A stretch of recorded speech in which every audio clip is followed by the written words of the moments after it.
Welcome back to the channel. Today we're diving into something that's been stirring up a lot of excitement lately, a potential comeback that blends muscle car power with classic utility.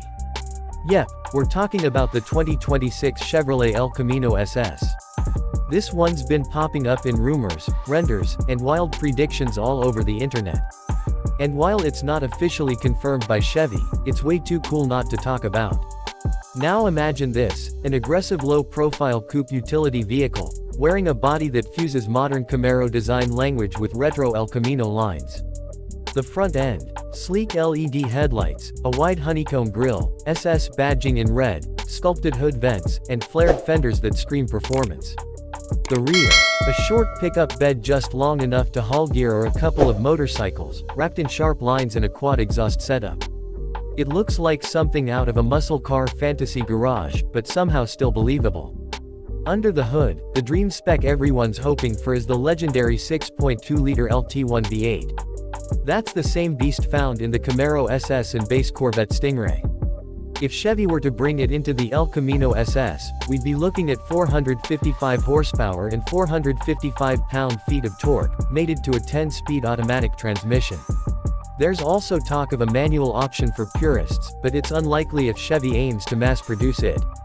Performance estimates. Probably a 0 to 60 time in the low 4-second range, which would make it quicker than some modern sports cars. And here's where it gets interesting. Some reports suggest there could also be a more affordable base model with a 2.7-liter turbocharged 4-cylinder engine pushing close to 310 horsepower. That version would keep the SS look but offer better fuel economy and a lower starting price. And for folks who need utility over speed, a Duramax diesel option could be ideal, making it more work-oriented while keeping that muscle vibe. Inside, the 2026 El Camino SS is expected to borrow heavily from the Camaro and Silverado. Think digital driver display, a wide touchscreen infotainment system, wireless Apple CarPlay and Android Auto, sport bucket seats, and carbon fiber or brushed metal accents throughout the cabin. If Chevy goes the extra mile, we might even see premium touches like red accent stitching, suede inserts, a flat-bottom steering wheel, and heads-up display.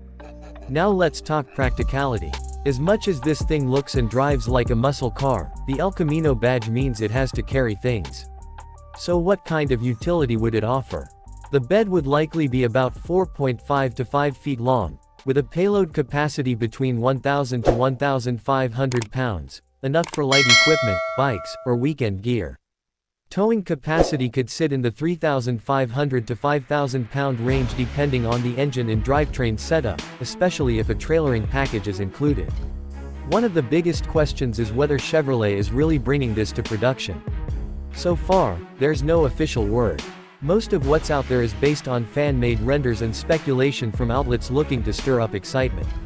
In fact, some sites have labeled these rumors as AI-generated slop, created more for clicks than actual insider info. Still, the amount of traction these renders and leaks have gotten shows that the demand is real. Enthusiasts want it. There's a market. And Chevrolet would be tapping into both nostalgia and performance culture in one bold move. Would it make sense for Chevy to bring it back? Actually, yes. In a world where Dodge is reviving muscle cars as EVs and Ford is putting Mustang vibes into the Mach-E, there's clearly room for bold plays. A modern El Camino SS would be a hit with younger drivers who want uniqueness, and older enthusiasts who grew up with muscle utility in the driveway. So until Chevy makes it official, the 2026 El Camino SS lives in the realm of what if. But if it does come back, modern muscle power, slick coupe pickup design, usable truck bed, and that SS badge on the back, it could easily be one of the most exciting vehicles of the decade. Thanks for watching. If you drive one of these, drop a comment and let me know. And if you enjoyed this breakdown, hit like, subscribe to the channel, and tap that notification bell so you don't miss what's coming next. Catch you in the next video.